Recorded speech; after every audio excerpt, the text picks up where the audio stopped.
I'm Linda Thompson, a 65-year-old widow who spent most of my life building something big in the shadows. I run a major venture capital firm right here in Silicon Valley.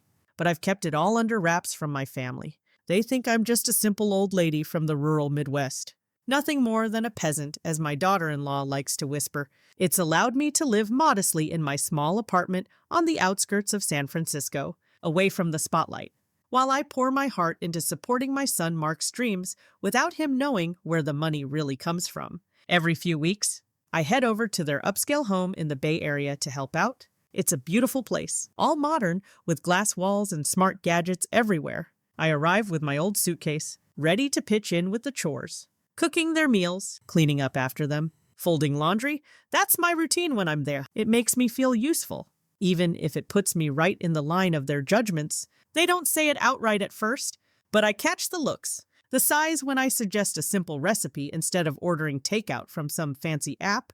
That evening, we had a family dinner with a couple of Mark's business friends over. Sarah, my daughter-in-law, she's in her mid-30s, always dressed sharp in those designer outfits. Hair perfect.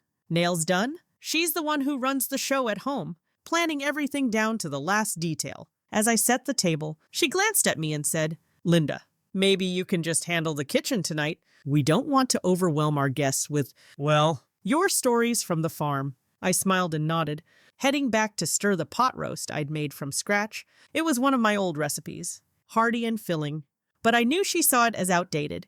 While I was in there, I could hear them laughing in the dining room. Mark was talking up his startup, some tech app for streamlining investments, and Sarah chimed in about how they're on the cusp of launching big. Then her voice dropped a bit. But not enough. I overheard her telling the guests, "Yeah, Mark's mom is staying with us again. She's sweet. But, from that rural background, a bit of an embarrassment in front of investors. Honestly, we try to keep her out of the spotlight." My hands paused on the spoon. Embarrassment. I'd funded half their lifestyle through anonymous channels at my firm, but they didn't know that. I felt that familiar sting, the humiliation building up like it had over the years.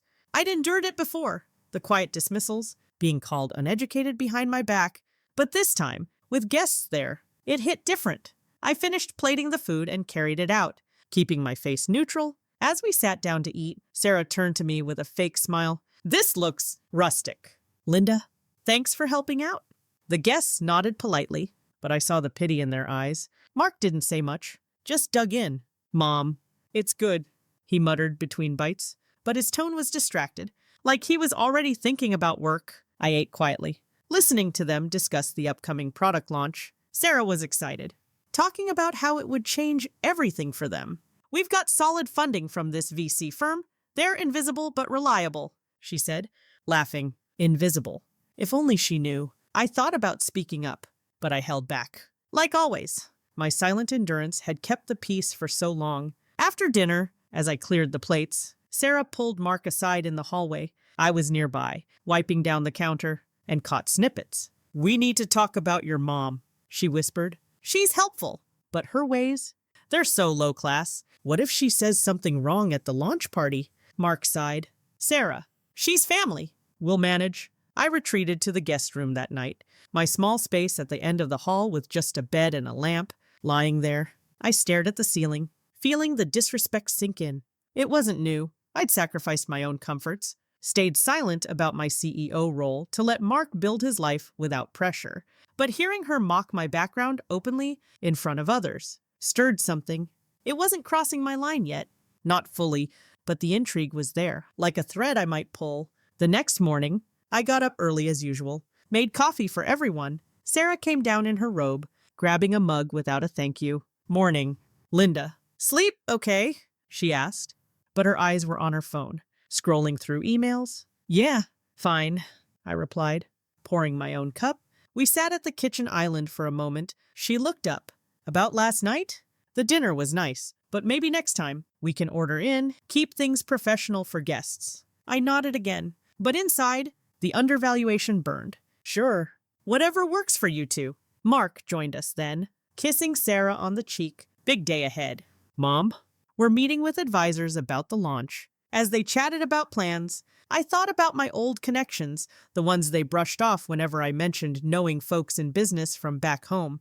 They laughed it off as small-town talk. If they only knew those connections were the backbone of their funding. The day wore on with more small jabs. Sarah assigned me to vacuum the living room while she prepped for a call. Just make sure it's spotless. We might have more people over soon. I did it without complaint, but as I pushed the vacuum, I spotted a folder on the coffee table labeled Funding Docs. I didn't touch it, but it planted a seed. What if I looked closer one day? By evening, the tension was low but building. I cooked again. Something simple, and we ate in relative quiet.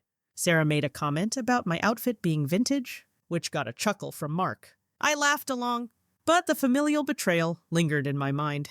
I'd never imagined she'd treat me like this, not after all I'd done unseen. As I headed back to my apartment that night, driving my old car through the city lights, I reflected on it all. The pain of being overlooked, of silent endurance. It was wearing thin, but for now, I kept my secrets close, waiting to see how far this would go. A few days after that awkward dinner, I decided to stay on at Mark and Sarah's place a bit longer. I told myself it was to help with the upcoming launch preparations. But deep down, I wanted to see if things would get better or if that mockery was just the start. My small apartment in San Francisco felt too quiet anyway, and being around family, even with the tension, kept me going. I woke up early like always, slipping into the kitchen to start breakfast before they got up. The house was still asleep, the sun filtering through those big glass windows, casting long shadows on the marble floors. I cracked eggs into a bowl, whisking them slowly, thinking about how I'd built my venture capital firm from nothing after my husband passed away 15 years ago. I'd poured everything into it, keeping it secret so Mark could chase his own path without feeling overshadowed. Sarah came down first, her footsteps light on the stairs. She was already dressed for the day, in a sleek blouse and pants, her phone in hand. "Morning. Linda," she said, not looking up from the screen. "What's for breakfast? Please tell me it's not that heavy stuff again." "We're trying to keep things light before the launch." I set the whisk down and turned to her. "I was making scrambled eggs and toast. Simple enough. But if you want something else, I can switch it up," she sighed, finally glancing at me. "Eggs are fine, I guess. Just don't add too much butter." Mark's on a health kick. She poured herself coffee from the pot I'd brewed, then sat at the island, scrolling through her emails. I plated the food and slid it over to her. "Thanks," she muttered. But it felt automatic, like she was checking off a box. Mark joined us soon after, rubbing his eyes. "Smells good." "Mom." "Morning." "Babe." He kissed Sarah on the cheek and grabbed his plate. We ate mostly in silence, with them talking about work stuff over my head. "The advisors loved our pitch yesterday," Mark said. "Funding's locked in. That VC firm's been a godsend." Sarah nodded, smiling at him. "Yeah, invisible but reliable. Like I said, we just need to nail the launch. No distractions." Her eyes flicked to me for a second, and I caught the hint. Distractions. That's what I was becoming to her. After breakfast, Sarah cleared her throat. "Linda, since you're here, could you handle the laundry today? The dry cleaner's backed up, and we have outfits for the event." "Oh, and maybe tidy the guest bathroom. It's getting cluttered." I nodded, wiping my hands on a towel. "Sure, I'll take care of it." It wasn't the first time she'd given me tasks like that, but today it felt more pointed, like she was pushing me into the role of hired help. I headed upstairs to their bedroom, gathering the clothes as I sorted them. I thought about my sacrifices, the anonymous investments I'd funneled into Mark's startup through my firm. Millions over the years, all to support his dreams without him knowing. I'd stayed silent, enduring the little humiliations, like being called a peasant from the Midwest. But now, with the launch looming, her contempt seemed to ramp up. While folding shirts in the laundry room, I heard them in the living room below. Sarah's voice carried up. "Mark, we need to talk about your mom. She's helpful, but assigning her these chores, it's like she's dependent on us. What if we set her up back in her apartment full-time? We could even help with rent if needed." Mark hesitated. "Sarah, she's family, and she's not costing us much. Let's focus on the launch first," she pressed on. "It's about image. Investors coming over. What if she starts talking about her old farm life? It's low class." "Mark, we can't afford that." I paused, the dryer humming in the background. Low class. There it was again. I finished the load and came downstairs, carrying a basket of clean linens. They stopped talking when they saw me. "Everything okay?" I asked, setting the basket down. "Yeah, fine," Sarah said quickly, forcing a smile. Thanks for the help, Linda. You're a lifesaver. The rest of the morning dragged with more small acts like that. She excluded me from a quick family meeting about the launch menu, saying, "It's business stuff." Linda, you wouldn't get it.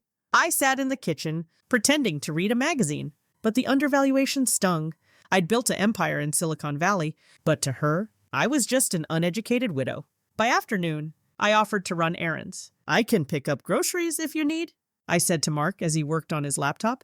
He looked up. "That'd be great." "Mom, here's a list," Sarah added from the couch. "Make sure to get organic everything. None of that cheap stuff." I drove to the store in my old car, the Bay Area traffic buzzing around me. As I shopped, pushing the cart down aisles, I reflected on how I'd endured this for years. The quiet dismissals, the jabs at my background. But now, with her escalating, it felt like a mounting wave. I loaded the bags and headed back, unloading them in the kitchen alone. That evening, we had another dinner, just the three of us. I cooked a light salad and grilled chicken, trying to match her preferences. As we ate, Sarah turned to me. "Linda, tell us more about your life back in the Midwest. Must have been simple." I set my fork down. It was hard work on the farm, but it taught me a lot. And I have some old connections from there that turned out useful. She raised an eyebrow. "Old connections? Like what?" "Farm buddies." Mark chuckled a bit, and she joined in. "That's cute. But we're in tech now. Connections here mean Silicon Valley big shots." I smiled thinly. "You'd be surprised. Some of those old ties reach far." They brushed it off, changing the subject to launch details. But I'd planted that clue about my hidden leverage, even if they didn't bite. Later, after they went upstairs, I cleared the table and decided to use the home office computer to check my personal email. They let me use it sometimes for simple stuff. As I logged in, Mark's account was still open in another tab.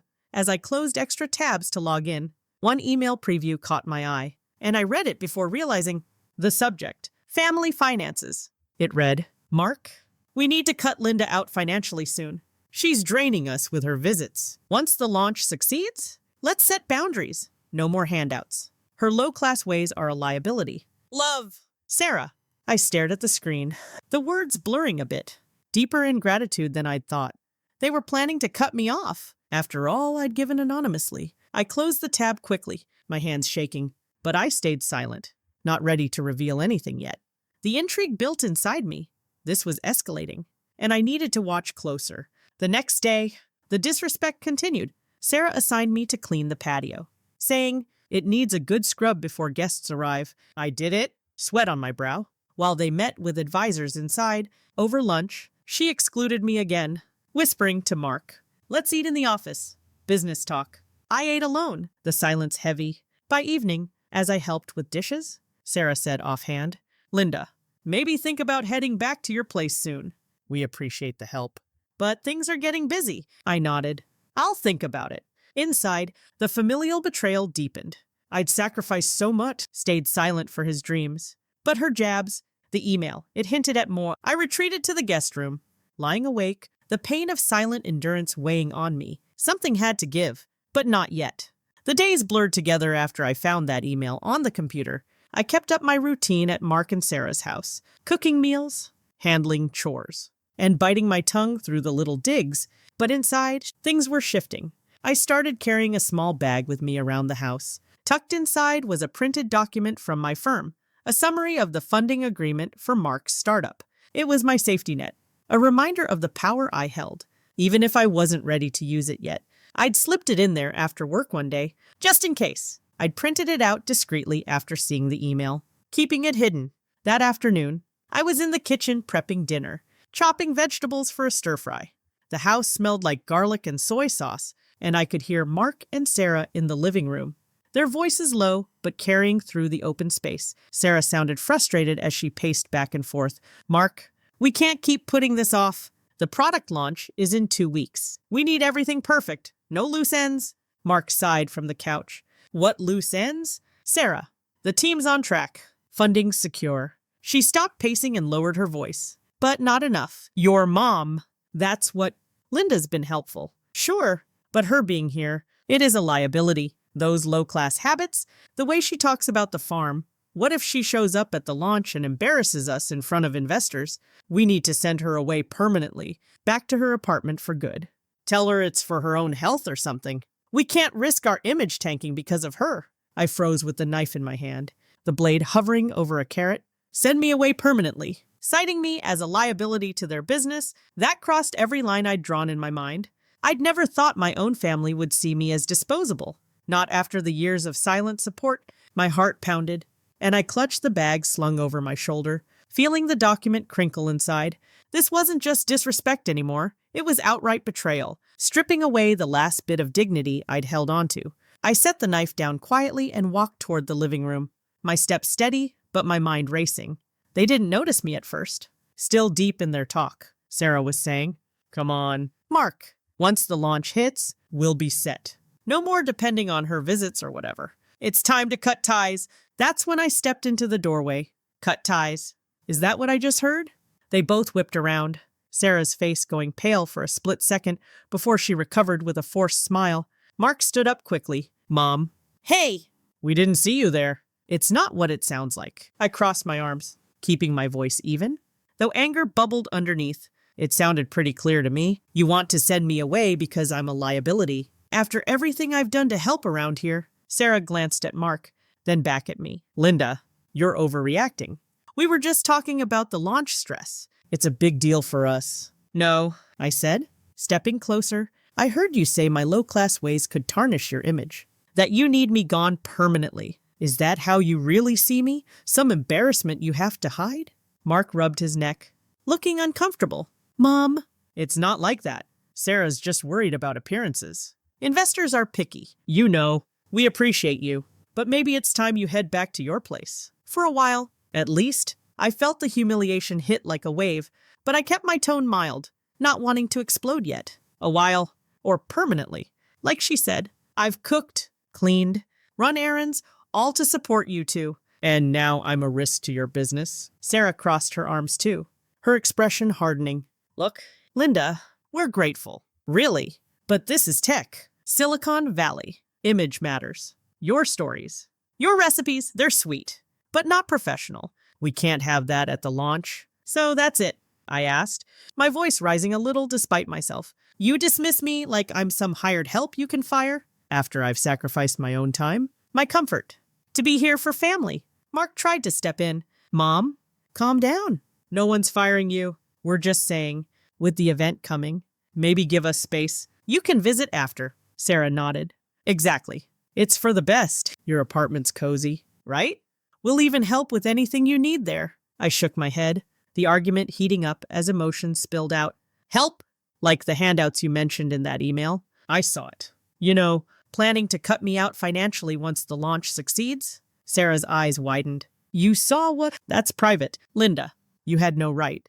"Private?" I shot back. "In your own home, on a shared computer. And it was about me, calling me a drain. A liability." Mark looked between us, confused. "Wait, email." "Sarah, what email?" She waved him off. "It's nothing." "Mark, just venting." "Linda, you're blowing this up. We're family, but business is business. If you can't handle that, maybe you should leave now." Her words stung, exposing their arrogance plain as day. I stood there, bag still over my shoulder, the document inside like a silent weapon. "Family. This doesn't feel like family. It feels like you're using me until I'm inconvenient." Mark sighed heavily. "Mom, please, let's not fight." Sarah didn't mean it harshly, but she cut in, her tone sharp. "Actually, I did. We need to focus. If you're going to cause drama, then yes, go back to your place, permanently." The dismissal hit hard, their harsh words hanging in the air. I turned away, heading back to the kitchen without another word. My hands shook as I picked up the knife again, but I wasn't chopping anymore. That moment, overhearing her push for permanent exile, had awakened something fierce in me. The betrayal was real, deeper than I'd feared. I couldn't ignore it any longer. I finished dinner quietly, serving it without much talk. They ate in awkward silence, Sarah scrolling on her phone, Mark avoiding my eyes. After, I cleared the plates and retreated to the guest room early. Lying on the bed, I pulled out the funding document from my bag. Reading over the details, it listed my firm as the anonymous backer, with clauses I could pull if needed. This was my leverage, but I had to be smart. The next morning, I acted normal, making coffee as usual. Sarah came down, grabbing a mug. Morning. About last night, I cut her off gently. It's fine. I'll think about heading back soon. She nodded, relieved. Good. We don't want hard feelings. But inside, I was far from fine. That argument had forced my hand. I needed to investigate subtly, dig into how deep this went. Maybe check more emails, talk to their staff quietly, or review my firm's records back at the office. No revealing my power yet. But the decision was made, the line had been crossed, and my silent endurance was turning into quiet resolve. Over the next couple of days, the tension simmered. Sarah assigned me lighter tasks, like organizing the pantry, but her jabs were gone, replaced by fake politeness. Mark tried small talk. Mom? You okay? Yeah, I said, smiling thinly. Just thinking. One evening, as I helped with launch prep folders in the office, I spotted another email printout on the desk. Something about investor meetings. I didn't touch it, but it fueled my plan. Back in my room, door closed for privacy. I made a quick call to my assistant at the firm, keeping my voice low. Pull the full funding history on Mark's company. Email it to my personal account. She confirmed, on it. Me. Thompson. Hanging up? I felt the intensity peak inside me. The betrayal had awakened my fight, and I was ready to uncover the full extent without them knowing. After that heated argument in the living room, I couldn't stay in their house another minute. I grabbed my small bag with the funding documents still tucked inside, threw a few clothes into my old suitcase, and told Mark I was heading back to my apartment. He looked surprised, mumbling something about cooling off. But Sarah just nodded like she'd won. Take care, Linda, she said, her voice all fake concern. I didn't respond, just walked out the door and got into my car. The drive back to my place on the outskirts of San Francisco felt longer than usual, the city lights blurring past as I gripped the wheel tight. My mind kept replaying her words, calling me a liability, saying I should go permanently. It hurt deep, like a knife twisting in my chest. When I got home, I unlocked the door to my small apartment. It's nothing fancy, a one-bedroom with worn furniture, a tiny kitchen, and a view of the street below. I dropped my suitcase by the bed and sank into the armchair. The one my late husband and I picked out years ago. The silence hit me hard. No sounds of their house. No chores to distract me. I sat there for what felt like hours, staring at the wall, feeling the full weight of the humiliation. All those years I'd endured their quiet jabs, dismissing me as some uneducated peasant from the Midwest. I'd sacrificed so much. My time, my comfort, even my pride, just to support Mark's dreams without him knowing. And now this, being treated like a burden they couldn't wait to ditch. I pulled out the funding summary from my bag and laid it on the coffee table. Seeing the numbers there, the millions I'd anonymously funneled through my venture capital firm, made the betrayal sting even more. How could they do this? I whispered to myself, my voice cracking a bit. I'd built that firm from scratch after losing my husband, pouring my life into it so I could help Mark without making him feel obligated. But Sarah's arrogance, her plans to cut me out, it made me question everything. Had my silent endurance been a mistake? Should I have revealed who I really was sooner? The low point washed over me, tears coming unbidden as I thought about the family I'd tried to hold together. I wiped my eyes and stood up. Needing to do something, I went to the kitchen, made myself a cup of tea, and sat at the small table with my laptop. My assistant had emailed the full funding history like I'd asked, so I opened it up, page after page of records, investments dated back years, all tied to Mark's startup. It confirmed what I knew, but seeing it laid out made their ingratitude crystal clear. They have no idea, I muttered, scrolling through, but I needed more than just numbers. I thought about gathering real evidence, something to show the depth of their disrespect. The next morning, I woke up early, the sun just peeking through my curtains. I felt a bit steadier, the low from last night turning into quiet determination. I brewed coffee and sat back at the laptop, deciding to dig deeper without them suspecting. First, I reviewed the firm's internal logs. There were notes on calls with Mark's team, including one where Sarah had joined. I had access to recordings, standard for our deals to track progress. I clicked on a recent one, dated a week ago, and hit play. Sarah's voice came through clear. Yeah, the funding's great, but we need to keep things professional. Mark's mom is around a lot. She's from this rural background. You know, a bit low class for our image. We're handling it. The investor on the call laughed awkwardly. As long as it doesn't affect the launch. It won't, Sarah said firmly. We'll make sure she's not involved. I paused the recording, my hands clenching. There it was, her disparaging me right to business associates. I saved the file to a secure folder, labeling it as evidence. That's one, I said to the empty room. Then I thought about other calls. I pulled up another from a month back, where Mark mentioned me in passing. Mom's helping at home, he said. She's great with chores, Sarah cut in. But honestly, her ways are outdated. We're modernizing everything for the launch. More confirmation. I downloaded that too, building my case quietly. The tension from the fight was dropping, but my resolve was rebuilding. I wasn't ready to act yet. But this was preparation. By afternoon, I needed a break. So I stepped out for a walk around the neighborhood. The fresh air helped clear my head, and as I passed a coffee shop, I stopped in for a latte. Sitting at a table outside, I pulled out my phone and checked my personal email again. Nothing new from them, no apology, no check-in. It fueled the fire. Back home, I continued my quiet investigation. I logged into the firm's database remotely, cross-referencing their financials. Turns out, they'd been using some of the funds for personal stuff, fancy dinners, home upgrades, things that blurred the lines. Not illegal, but sloppy, and it showed their sense of entitlement. This is deeper than I thought, I said aloud, noting it down. To foreshadow what was coming, I sent myself an anonymous email from a burner account I'd set up years ago for business discretion. It read, "Funding details attached. Review clauses carefully." I attached a redacted version of the agreement, just enough to remind myself of the pull-out options without risking exposure. I'd used this burner for discrete firm matters before, so it felt natural. It was a planted clue, even if only for me right now, preparing for the comeback. That evening, I cooked a simple meal, pasta with sauce from the pantry, and ate alone at the table. The solitude gave me time to reflect more. The familial betrayal hit hardest thinking about Mark. He'd always been my priority. But his passiveness in all this, it made me question if he'd ever stand up for me. I gave up so much for him, I whispered, pushing the plate away half-eaten. The low point lingered, but gathering that evidence had started to lift me. I wasn't broken. I was planning. The next day, I kept at it. I called my assistant from my secure line, keeping it low-key. "Any updates on those records?" I asked. She replied, "Sent you more details?" "Ms. Thompson." "Including some email chains with their team?" "Thanks," I said.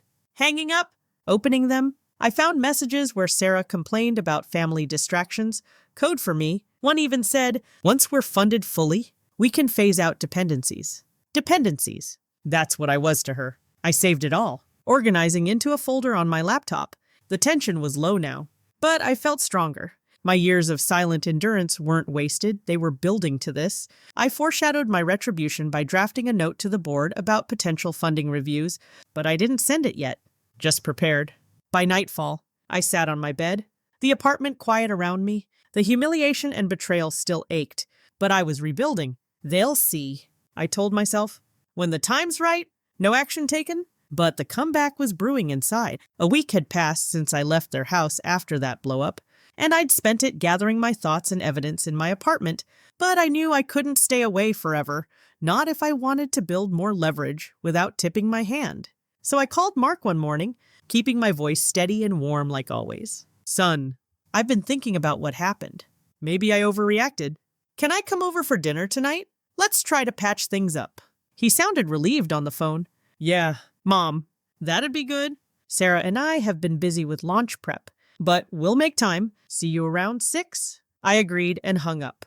Then got ready. I dressed simply, in my usual blouse and slacks, nothing flashy, and slipped the funding document back into my bag along with printouts of those call recordings and email chains. Driving over to their Bay Area home, I felt the intensity building inside me again. This wasn't just a visit, it was me stepping back in under the guise of reconciliation, all while secretly aligning things at my firm for the funding withdrawal.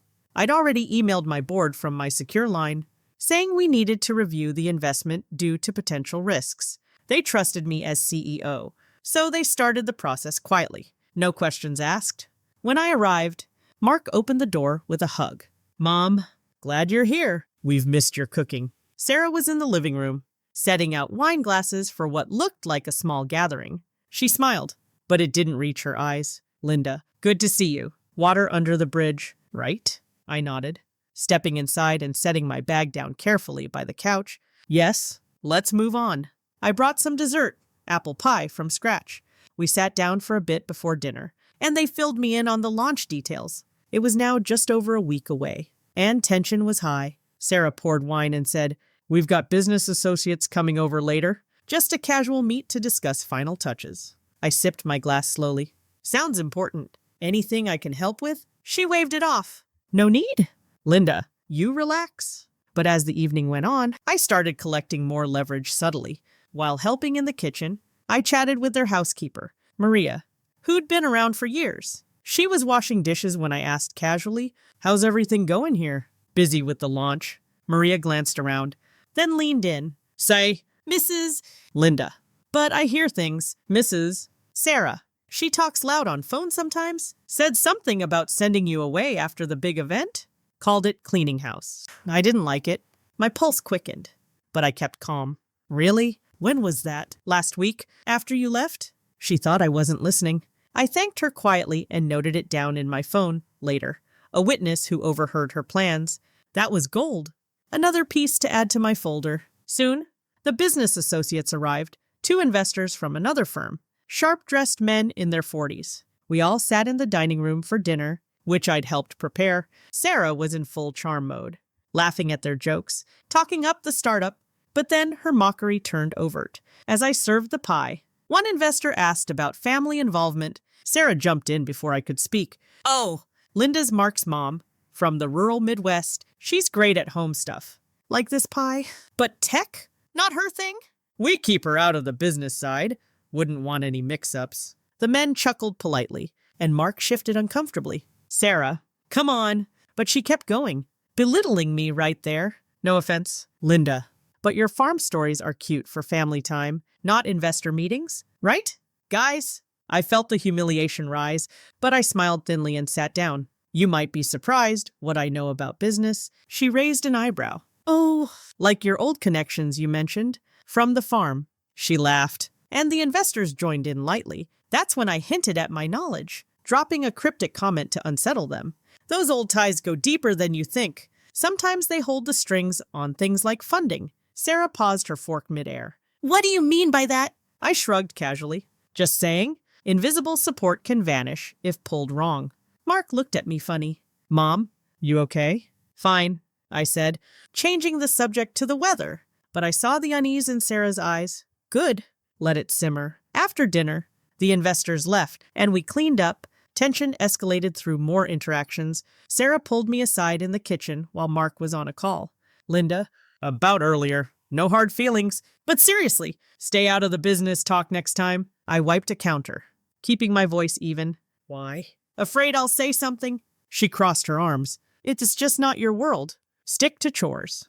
That jab fueled me. Later, as they discussed plans in the living room, I excused myself to the office under pretense of checking email. There, I spotted a partial contract on the desk, something about their funding terms. I snapped a quick photo with my phone, adding to my leverage without them knowing. The pace quickened with emotional shifts that night. Mark came to me in the guest room as I unpacked for an overnight stay. "Mom, Sarah's stressed with the launch. Don't take it personal." I sat on the bed, looking at him. "Son, I've taken a lot, but family should stick together, right?" He nodded, but then dropped a surprise, a family secret revealed in passing. "Yeah. Hey, remember Dad's old will? I found a copy cleaning out boxes. It favors you heavily on some assets." "Weird?" "Huh? But don't worry. We're good now." My heart skipped. An old will favoring me? That heightened the stakes. Potential leverage if things went legal. "Really? What assets?" He shrugged. "Some investments. Property back home. Nothing big." Night. "Mom." After he left, I lay awake, mind racing. This was new ammunition. I texted my assistant quickly. "Prep board for full withdrawal vote. Risks confirmed."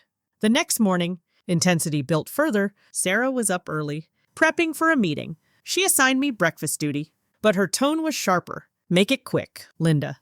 We have people coming." I cooked eggs and toast, serving them. As we ate, she mocked again. "This is fine, but for the launch party, we'll cater professional." "No offense, none taken," I said, but inside, I was aligning more. I called a board member from the bathroom, whispering, "Vote set for next week." "Keep it quiet." "I've flagged it as urgent due to new risks." He agreed. Understood. Mrs. Thompson. Back at the table, I dropped another hint. Herd funding can be tricky, clauses and all. Sarah glanced up. "What do you know about clauses?" "More than you think," I replied cryptically. She unsettled, changing the subject. But Mark noticed. Mom's full of surprises lately. The day wore on with tense interactions. Sarah belittled me in front of a delivery guy, saying, "Linda's our helper today." I bit back, collecting more, overheard her on a call later, complaining about me to a friend. "She's back!" But not for long. I started a voice memo on my phone from the next room, catching her words discreetly, adding to the pile. By evening, emotional shifts hit again. Mark confided over coffee, "Sarah's pushing hard." "Mom, but I appreciate you." "Appreciate enough to stand up?" I asked softly. He hesitated. "It's complicated." That night, as I returned to the guest room, I reviewed everything. Witness from Maria, photos, recordings. The will mention, stakes were higher, pace quickening toward the launch. No full exposure yet. But I was building, ready for the next surge. The days leading up to the product launch flew by in a whirlwind of tension at Mark and Sarah's house. I'd been staying there more often under the pretense of helping out. But really, I was watching everything unfold while I tightened my grip on the leverage I'd built. The launch was now just 2 days away, and Sarah's pressure on Mark had ramped up to a breaking point. She paced the living room constantly, barking orders into her phone about final details, while Mark buried himself in his laptop, trying to fix last-minute glitches in their app. I kept to my routine, making meals and tidying up, but I had my bag nearby at all times, stuffed with the funding documents, recordings, and that photo of their partial contract. My board had the withdrawal vote scheduled for tomorrow, urgent, like I'd flagged, and I was ready to pull the trigger if needed. That afternoon, things started boiling over. Sarah slammed her phone down on the kitchen island where I was chopping vegetables for dinner. "Mark, get in here," she yelled. He came rushing in from the office, looking exhausted. "What's wrong now?" he asked, rubbing his temples. She pointed at her screen. "The PR team says our image needs polishing. Investors are whispering about family stability. Apparently, someone leaked that we had a fight last week. How the hell did that happen?" I kept chopping, acting innocent. But inside, I knew I'd silently leaked a minor detail to a contact at a tech blog. Just a vague hint about internal family tensions at the startup, nothing traceable back to me, but enough to rattle them. It was my way of sabotaging her media manipulation attempts without showing my hand yet. Mark glanced at me, then back at her. "Sarah, calm down. It's probably nothing. Mom's here helping. That shows stability." She whirled on him. "Helping. Linda's the problem. She's been lurking around, dropping weird hints about funding and connections. It's distracting us right before launch." I set the knife down and turned to them slowly. "Distracting.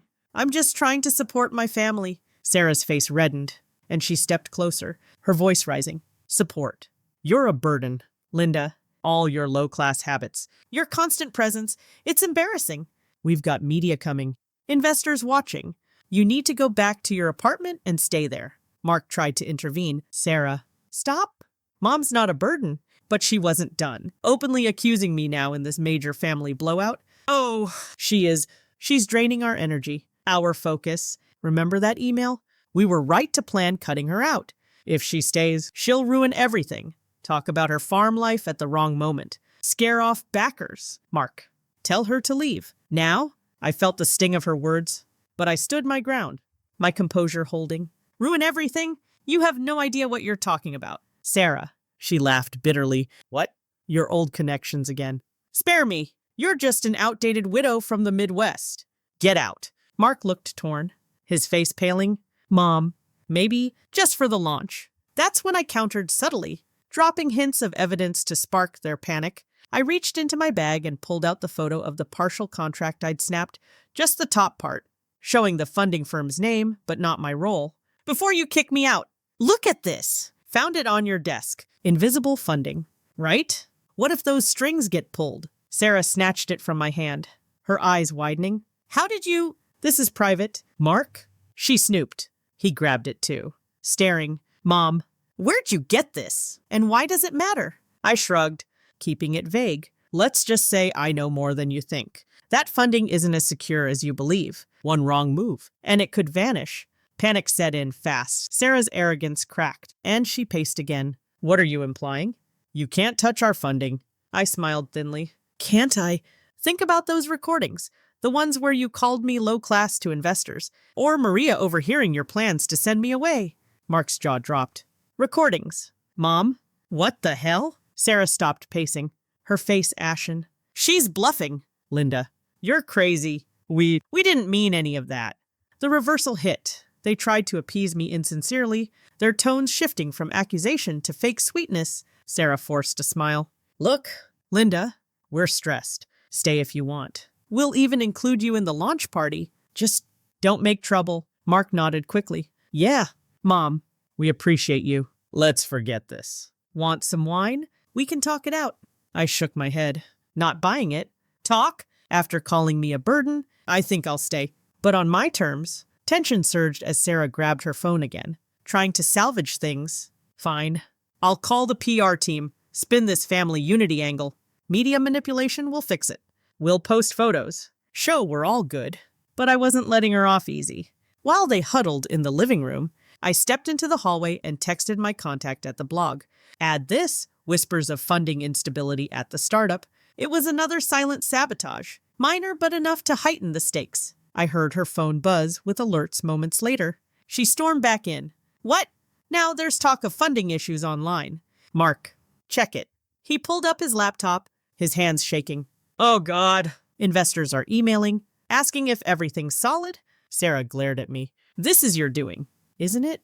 Those hints. You're sabotaging us. I kept my composure, sitting calmly at the table. Me. I'm just an old lady from the farm. What could I do? Mark paced now. Mom, if you know something, tell us. The launch is in 2 days. We can't have this. I dropped another hint, showing a printout of one email chain where she complained about family distractions. Like this, calling me a dependency to phase out? Sarah lunged for it, but I pulled it back. Linda, give that here. How did you get our emails? Doesn't matter, I said evenly. What matters is the truth coming out. Their panic deepened. The reversal full swing. Sarah's voice softened desperately. Okay, we're sorry. Truly. Stay. Help with the launch. We'll make it up to you. Maybe some money from the profits, Mark added. Yeah. Mom, family first. Let's appease this. No more fights. But it was insincere, their eyes darting like cornered animals. I nodded, pretending to buy in. All right, I'll stay quiet. For now. The evening dragged on with surging tension. Sarah tried more media spins, posting a quick family photo on social media, me in the background, smiling forced. See? All good here. She captioned it. But my leak was already spreading, with comments questioning their stability. Later, Mark pulled me aside in the guest room. Mom, that will Dad mentioned, the one favoring you. Maybe we can look at it together. Share assets or something. I raised an eyebrow. Now you want to share. Interesting timing. He sighed, just trying to fix things. I let him go, but inside, the setup for payoff was locked in. I'd maintained my composure through it all, dropping just enough to panic them without the full reveal.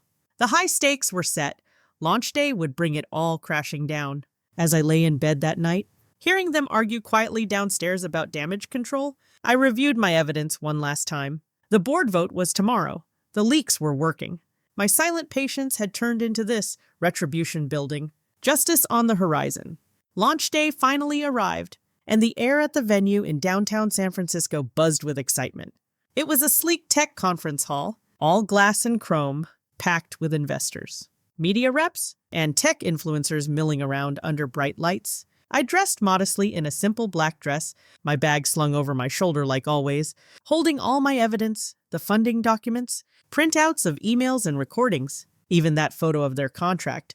Mark and Sarah were on stage prepping, her in a sharp power suit, him adjusting his tie nervously. They thought everything was set, especially after I'd played along with their fake appeasement the last 2 days, staying quiet while they scrambled to contain those leaks I'd planted. But inside, my heart raced. This was the moment my silent patience turned into retribution. The event kicked off with a video intro about their startup, the app flashing on big screens as Sarah stepped up to the mic first. Ladies and gentlemen, Welcome to the future of investments, she said, her voice confident and polished. Our app streamlines everything, backed by solid funding from an invisible but reliable VC firm. Today, we launch big. The crowd clapped, cameras flashing, and Mark joined her. Smiling wide, I stood in the back row, blending in with the audience, watching her arrogance shine through every word. She glanced my way once, smirking like she'd won, thinking I'd stay silent as promised. Mid-presentation, as Mark demoed the app on a projector, my phone buzzed, the board vote results from my firm. I stepped into a side hallway quickly and called my assistant. "It's done," I whispered. "Yes, Miss Thompson," she replied. Funding pulled effective immediately. Breach clauses activated due to the risks you flagged. Misuse of funds. Reputational issues. I hung up and texted a contact at the venue's AV team, an old connection from my CEO days, cut the feed and play the file I sent. Then I walked back in, heart pounding but steady. The screen flickered suddenly, the demo freezing. Murmurs rippled through the crowd as a new video started, one I'd prepared, showing clips from those recordings. Sarah's voice echoed loud.